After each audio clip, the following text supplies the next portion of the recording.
Hello everyone, it's me again. I'm here with my little sidekick and her crazy hair to introduce the next project. I know I've been a long time since I have done anything. In fact, she didn't even exist last time I made a video. Well, she kind of did, she was in a belly, but she's part of the reason why it takes so long to do stuff. So this project is not a Jeep Grand Cherokee, although I still have it. It's right through that fence if you can make that out. This is actually my Suzuki SV650 that I have owned for a long time. It's a 2008. I bought it new in 2011, if that makes any sense. It was one that they had just sitting around. It just rained, so got puddles all over. Some of them are probably pee puddles, but most of it's rain puddles, because the dogs leave puddles everywhere. But anyway, this bike has been severely neglected, and I am really sorry for it. I'm genuinely sorry for that. But having kids, I mean, it's really a long story. I met this lady, and she had kids, and even though I didn't want more kids, I wanted the lady, so I inherited her kids, and then whoops, and we actually have another one on the way. So what happens then is that stuff like this gets put way by the wayside, and so this bike has basically just been deteriorating. And now it is time for me to get it going, which is, even though it was parked as a running motorcycle, is still going to be quite a project, because everything has just deteriorated, including the fuel. That happened while it was parked. The whole reason why it got parked in the first place was this stupid tire. I left one night with it in pretty good shape, about the same shape as this one, so still had the grooves and everything. And when I got home, it looked like that. So I'm not really sure what happened, if I ran through some horrible chemical or what, but that just happened to coincide with the fact that the plates were almost up.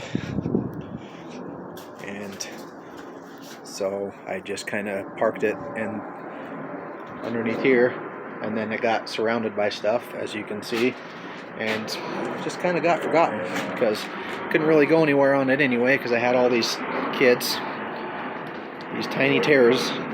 This one, she's just into everything. Watch this, she's about to dump that water. Normally I would stop her, but you guys just need to know. You guys just need to know what I'm in for here. This is my life. This whole room, I clean up after her every day. She pulls all the shit out of the cupboards. Why isn't there cupboards on the cupboard? Well, because the other kid ripped the doors off, and now she's got free reign. She gets into everything, and she pulls everything out. And so, oh, there it goes. So that's just been my life. So you can be mad at me for neglecting this bike, especially all the Suzuki fans and SV650 fans. I totally get it, but this is why. This and two others, and one on the way.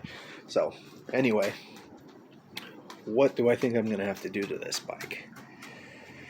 Well, it was covered, so I think all the electronics are going to be fine. But obviously I need to empty out the gas tank. That's not going to be easy, because the gas tank is jammed shut. Can't open it. I've already soaked that in oil. I'm going to have to hopefully take it off here. I need to do more research, because I have no idea how to do that. But I'm assuming I could probably just take it off there, either put a new cap on there, or maybe I can lodge it free once I get it out of there. I am going to have to get new tires. which means I've got to take the tires off, and I'm going to have to change this guy because that deteriorated. They make them with plastic from the factory, which just the sun eats it alive, even though I've always put products on there to UV coat it and protect it. But that actually happened while I was still riding it and taking really good care of this bike. That still happened. I'm going to have to lube up the chain, of course.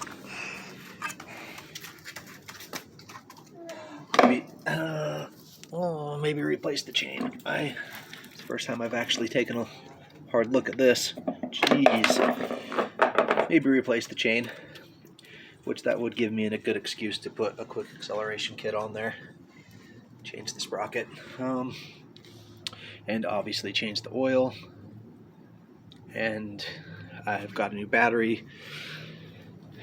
And I'm really hoping that's it. I'm hoping I didn't lose an injector or anything like that. It is a Japanese bike, so cross my fingers that it holds up to its reputation. This kid. This little kid. Look at her go, she's just splashing in the puddles. She's having the time of her life.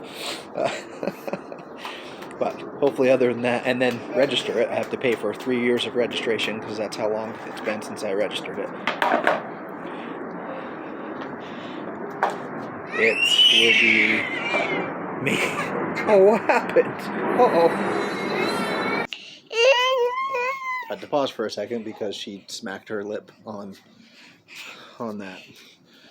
I should have been paying attention instead of making a video. Well, anyway, back to the video. So hopefully that's it.